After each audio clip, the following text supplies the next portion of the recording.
ये है सूजी से बनने वाली बहुत ही हेल्दी रेसिपी। अगर आपको वेट लॉस करना है या आप डायबिटीज़ के पेशेंट हैं तो भी आप आराम से इसे खा सकते हैं, क्योंकि डायबिटीज़ पेशेंट्स के लिए तो बहुत कम ऑप्शंस बचते हैं जो खाने में हेल्दी भी हों और टेस्टी भी हों।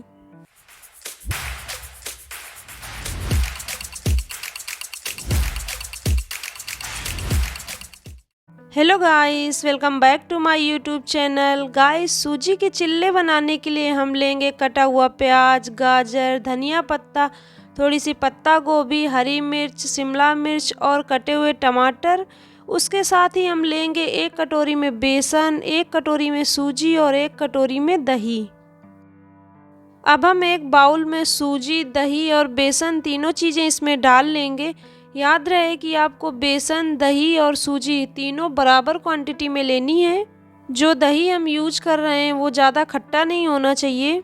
आप इसे सुबह ब्रेकफास्ट में बना सकते हैं। सूजी बहुत धीरे धीरे शरीर में जाकर पचती है, जिसके कारण हमें देर तक भूख नहीं लगती। और अगर आप डायबिटीज़ के पेशेंट हैं या आपको वेट लॉस करना है तो भी आपके लिए ये ब्रेकफास्ट रेसिपी बहुत ही यूजफुल है।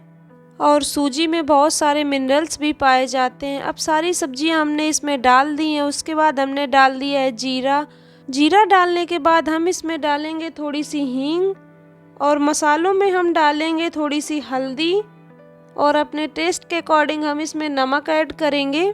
ये सारी चीज़ें ऐड करने के बाद अब हम इसमें डालेंगे पानी स्टार्टिंग में थोड़ा ज़्यादा डालना है, क्योंकि सूजी फूलती है तो इसका बैटर गाढ़ा हो जाता है बाद में। अब हम इसको अच्छे से मिला लेंगे।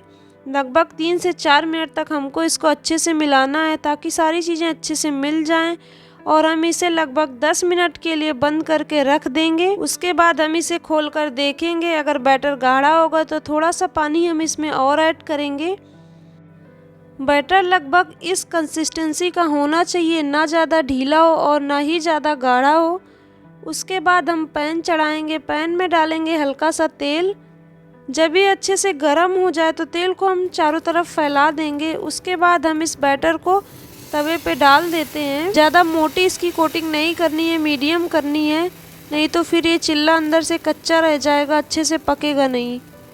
लो टू मीडियम फ्लेम पे हमें इसे पकाना है। ज़्यादा फ्लेम हाई नहीं करनी, नहीं तो ये नीचे से जल जाएगा। लगभग 2-3 मिनट के बाद ये ऊपर से कुछ ऐसा हो जाएगा तो आप समझ लेना कि ये नीचे से पक चुका है। और जब ये नीचे से अच्छे से पक जाए तो अब हम इसको पलट देंगे।